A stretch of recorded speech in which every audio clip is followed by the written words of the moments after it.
মঙ্গল গ্রহে প্রাণের স্পন্দন নষ্ট করছে নাসা। অ্যাস্ট্রোবায়োলজিস্টদের দাবিতে চাঞ্চল্য। মঙ্গল গ্রহে হয়তো সত্যিই প্রাণের স্পন্দন ছিল বা রয়েছে, কিন্তু মার্কিন মহাকাশ গবেষণা কেন্দ্র নাসা তার কিছুটা হয়তো নষ্ট করে দিয়েছে। এমনটা কি আদৌ হতে পারে? হ্যাঁ, পারে। অন্তত তেমনটাই দাবি করছেন জার্মানির বার্লিনের টেকনিস বিশ্ববিদ্যালয়ের অ্যাস্ট্রোবায়োলজিস্ট ডার্ক স্কুলজ মাকুজ। মাকুজের মন্তব্য, 1970 দশকে মঙ্গল গ্রহে যখন ভাইকিং অভিযান চালিয়েছিলেন নাসা, সেই সময়ে খুব সম্ভবত পৃথিবীর প্রতিবেশী এই গ্রহে প্রাণের কিছু সম্ভাবনা নষ্ট করে দিয়েছিল তারা।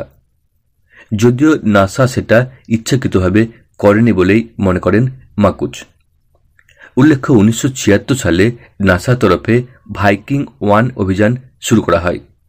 সেই অভিযানের আওতায় মঙ্গলের পৃষ্ঠদেশে দুটি মহাকাশযান স্থাপন করে নাসা, যার উদ্দেশ্য ছিল মঙ্গলে প্রাণের বা জীবনের কোনো স্পন্দন থাকলে তা খুঁজে বের করা।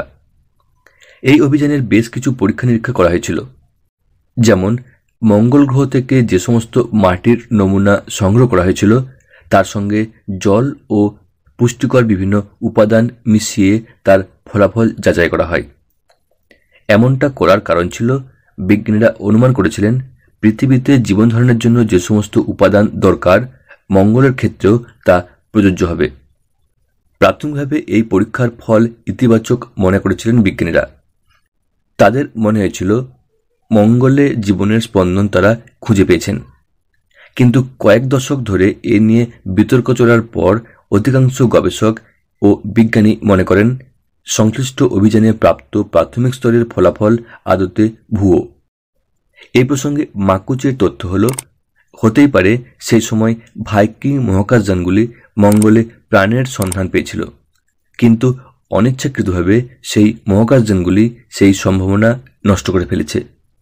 কারণ মঙ্গলে সংগৃহীত উপাদানগুলির সঙ্গে পৃথিবী থেকে নিয়ে যাওয়া জল মেশানো হয়, যার বিরূপ প্রতিক্রিয়া পড়তে পারে মঙ্গলের উপাদানগুলিতে। যদিও এর অর্থ এই নয় যে মঙ্গলের সর্বত্রই প্রাণের সম্ভাবনা নষ্ট হয়ে গিয়েছে। নেচার পত্রিকাকে দেওয়া একটি সাক্ষাৎকারে মাকুজ জানিয়েছেন, মঙ্গলের বিভিন্ন অংশে এখনও জীবনের অস্তিত্ব থাকতে পারে, কিন্তু খুব সম্ভবত তা রয়েছে হাইপারারিড অবস্থায়, যা জীবনের অত্যন্ত শুষ্ক অবস্থা। মাকুচের ব্যাখ্যা, আটাকামা মরুভূমিতে যে চরম শুষ্ক পরিবেশ দেখতে পাওয়া যায়, মঙ্গলেও প্রাণের স্পন্দন অনেকটা সেই অবস্থাতেই থাকতে পারে। লবণ জাতীয় পদার্থ যেভাবে পরিবেশ ও বায়ুমণ্ডল থেকে আর্দ্রতা শুষে নিয়ে চারিদিক শুষ্ক করে তোলে, অনেকটাই সেরকম।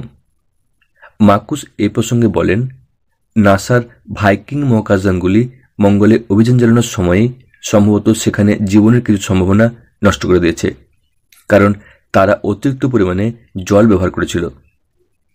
এক্ষেত্রে একটি বিষয় উল্লেখযোগ্য, তা হল মাকুচের এই থিওরি নাসার দীর্ঘদিনের তথ্যের একেবারে উল্টো।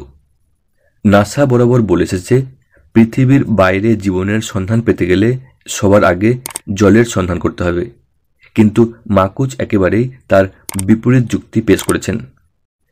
তার মতে, সরাসরি জলের সন্ধান না করে আগামী দিনে এই ধরনের অভিযান চালানোর সময় আর্দ্র লবণ জাতীয় উপাদানের সন্ধানে জোর দেওয়া উচিত, যে উপাদান সহজেই বায়ুমণ্ডল থেকে আর্দ্রতা শোষণ করতে সক্ষম। মাকুচ মনে করেন মঙ্গল গ্রহের অন্যতম প্রধান লবণ জাতীয় উপাদান হল সোডিয়াম ক্লোরাইড।